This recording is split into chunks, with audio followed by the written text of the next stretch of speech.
Hello sa tanan, mga pangumusta sa tanan diha nga naminaw ug nagtan-aw. Ako di ay si Mira Luna, originally from Hingog City, Misamis Oriental, Philippines. Pero niya na nagpuyo sa Australia karon since 2006. Gidala mi diri sa Ginoo uban sa akong panganay nga anak. Long story short, isa na ko ka digital business owner.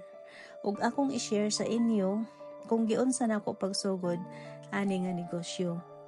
Nakita nako ni sa social media habang nag-scroll down ko sa akong screen. Naintriga ko ug nangutana kung unsaon pagsugod. Dayon ila kong gipatan-aw sa ilang free 90 minutes webinar ug akong gibalik-balik pagpaminaw aron masabtan gyud nako. Kay gusto nako mabag-o ang dagan sa akong kinabuhi.